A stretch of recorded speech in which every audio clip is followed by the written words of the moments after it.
This is a Pele Media podcast.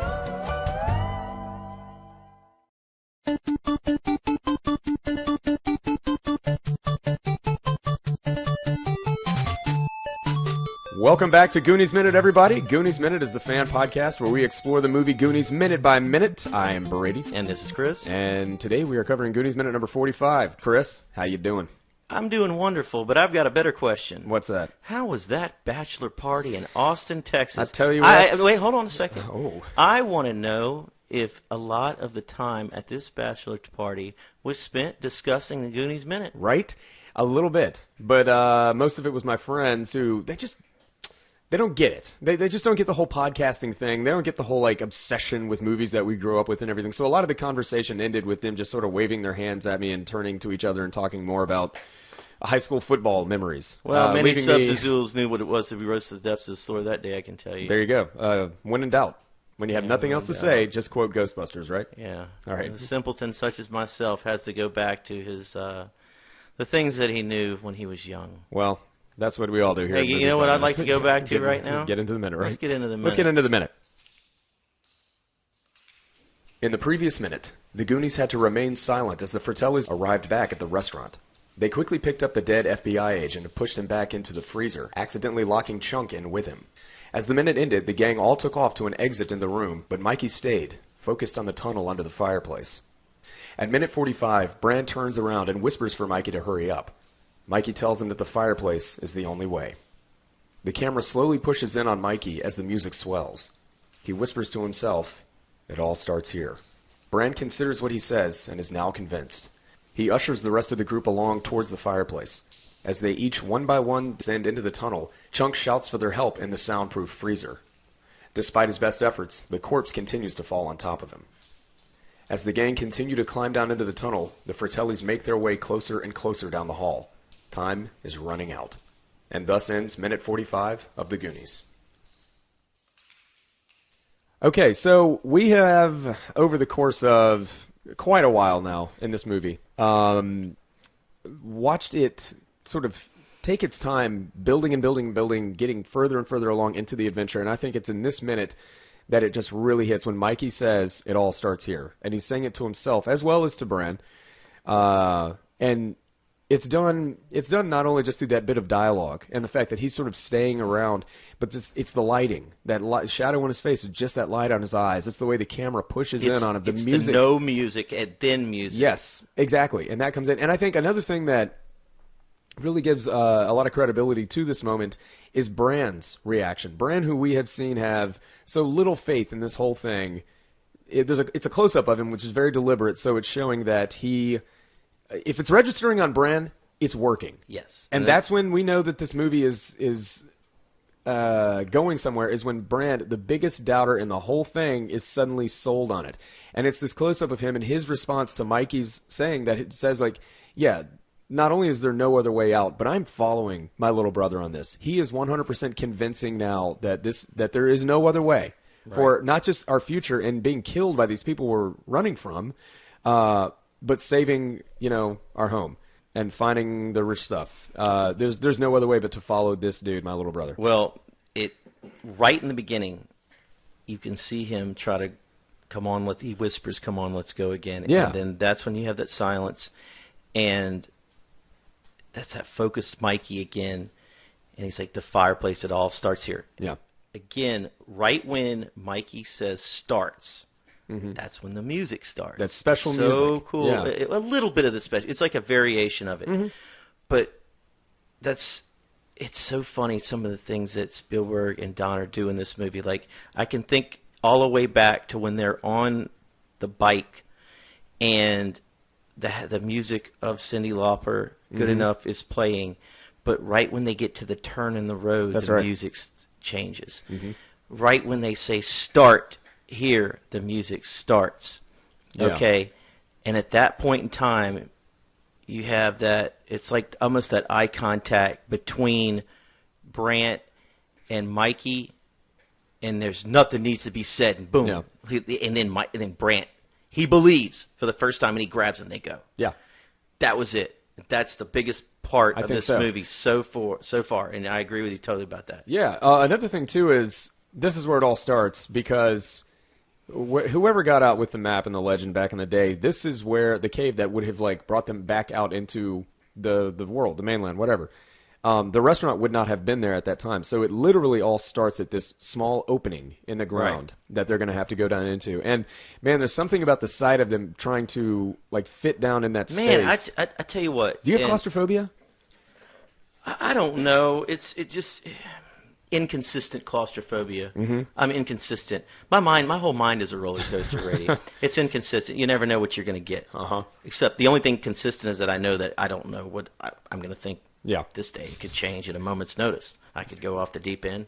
I could not go off the deep end. So the consistency is inconsistency. The consistency is inconsistent, and I do know that. Okay. And I do know that I've been in places where I've been freaked out. And I've been in places where for the same day, the next day I won't. But I can tell you this, as a person watching this movie multiple times growing up, that going into that small space like that, that's kind of creepy. Yeah. Okay. Because I think more wedging myself into that tight of a fit, not knowing what's down there, is kind of scary. Yeah. Like I can even think, I mean, this is semi-related, but not really related to the movie in the sense that I remember the first time I went on the USS Kidd. Okay, whenever you go down those stairwells, the hole where you go down there is so small. Yeah. And that's what used to remind me of that. So I don't even know how how Sloth that even fits down there. Like that is such a small space. True. You know, maybe it's just the camera, the way the camera looks. I don't know, but yes, it's creepy. That would be scary to go into that situation. Here's another thing too: is what's down there is meant to kill people, to stop them from booby traps and everything. No one has. I mean, they don't even know if they're booby traps. People assume have. it. Yeah, like we find out earlier in the movie, people have gone down there and disappeared. They don't come back. Chester Copperpot, the original even explorer. Brant said many people went to look for that treasure. Now, you can take it for what it's worth of why they didn't find it. Either they went and they gave up, or they went and you never saw them again. We don't really know. I don't want to find out. Right. That's the thing. But if if it's between like taking that chance or being shot by this murderous family coming after me. Yeah, because we didn't even talk about that. You hear them come back. Yeah, exactly. And well, no, they're already there, I guess. But they're coming down the stairs or something. Yeah, they're coming down the tunnel, and I mean they're seconds away. And here you have however many people it is that you have to fit down that space as quick as possible. Yeah. But one we haven't talked about yet either is the horrific situation that is made comedic of Chunk in the freezer with the stiff, and I think I was right, Brady. Yeah. Back going from calling the other him day. the stiff. What a horrific experience for a 12-year-old kid to have a frozen corpse with a bullet hole in the head falling on top of him. Looking at you.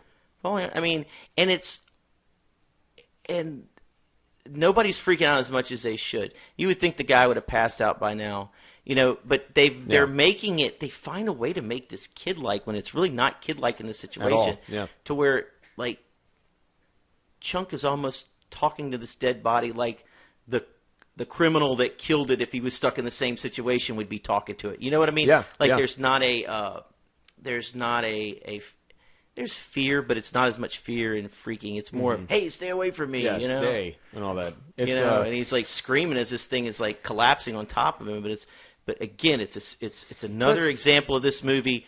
Absolutely. And we're going to see even more of it later, where it's kids being put into very frightening adult-like situations, and the movie doesn't cut out any of it. Yeah, and that's something that we have gone back to, and that's a credit to the filmmakers, is the fact that this movie is so dark. It is so dark. All the subject matter is about foreclosing and losing your house, and right. And we never saw it that way watching. No, we never did. What the hell? And then, but even when we watched it a few weeks ago, again for the first time in a while, we didn't watch it by minute. We just watched the whole movie, and we talked about it being dark with some things. But it's not until you really break it down do you see the depths of how dark it really is.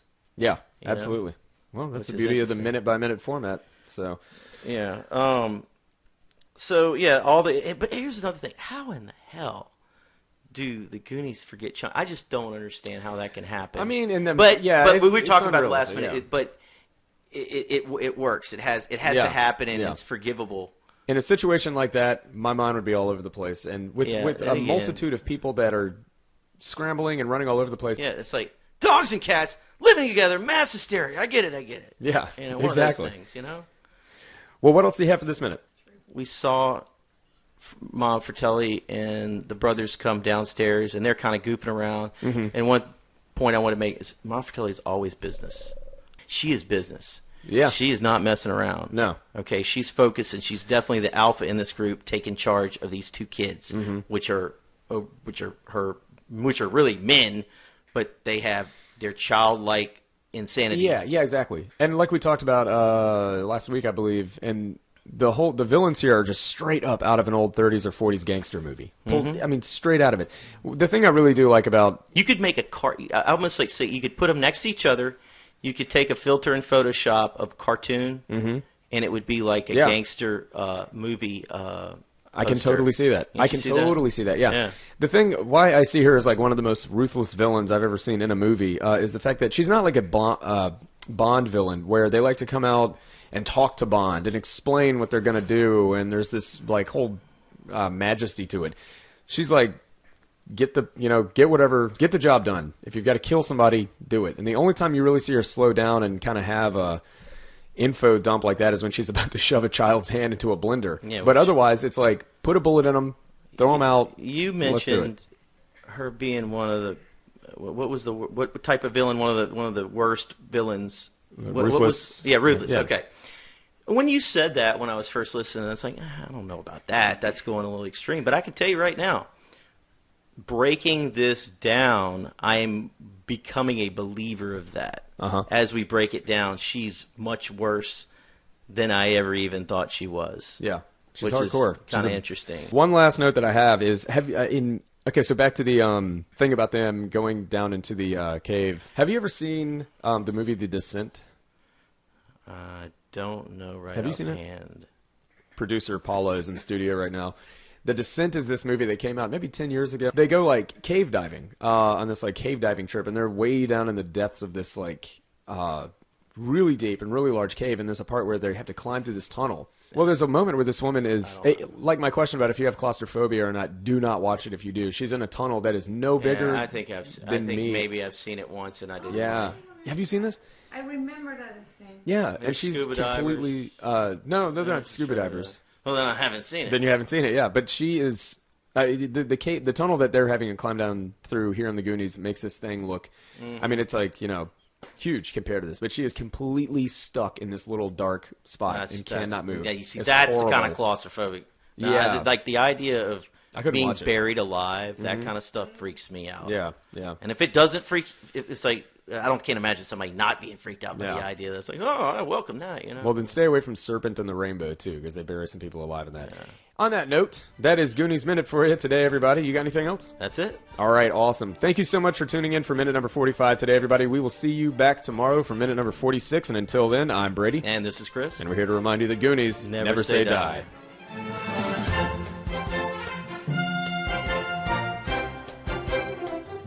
Goonies Minute is a fan-supported podcast. If you like the show, then leave us a review on iTunes. You can find us at GooniesMinute.com, Facebook.com/GooniesMinute, Twitter.com/GooniesMinute, and at Instagram at GooniesMinute.